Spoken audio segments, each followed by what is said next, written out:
নিজের হাতে বোনা পুঁই শাক দিয়ে মাছ রান্না আজকে দুপুরে। আসলে নিজের হাতে যে কোনো জিনিস হলে সেটা আসলে অন্যরকম একটা আনন্দ কাজ করে, হোক শাক পাতা বা অন্য কিছু। তাই আজকে হঠাৎ মনে হলো যে নিজের গাছের পুঁই শাক দিয়ে মাছ রান্না করব। তাই এই তো পুঁই শাক তুলে নিয়ে আসলাম। এখন এটা খুব ভালো মতো পরিষ্কার করে নেব।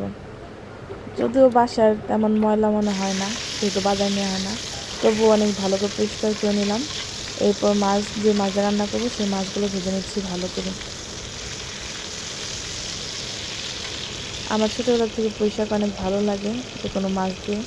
এবার তেলের মধ্যে পেঁয়াজ ছেড়ে দিলাম। এই পেঁয়াজগুলো আমি কেটে ডিপে রেখে দিয়েছিলাম, এতে তাড়াতাড়ি হয় আর পেঁয়াজ নষ্ট হয় না যদি আপনি একটা বক্সে সুন্দর করে রেখে দেন ডিপ ফ্রিজে।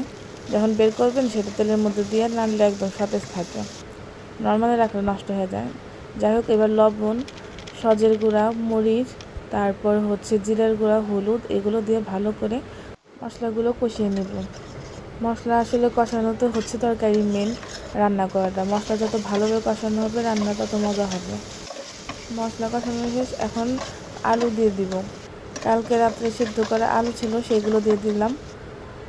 এবার পুঁই শাক দিয়ে কষানো একটু পানি দিয়ে সামান্য নেড়ে দিয়ে ঢেকে দিব। সামান্য ঢেকে দেওয়ার পরে দেখেন সুন্দর বলক এসে পড়ছে। এখন মাছগুলো দিয়ে দেব।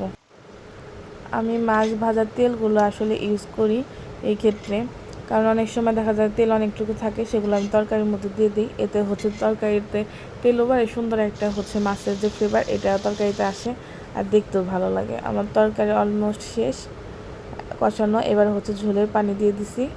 এবার সামান্য একটু ঢেকে রেখে হয়ে গেলে নামিয়ে ফেলবো। এই তো রেডি আমার শাক দিয়ে মাছের তরকারি।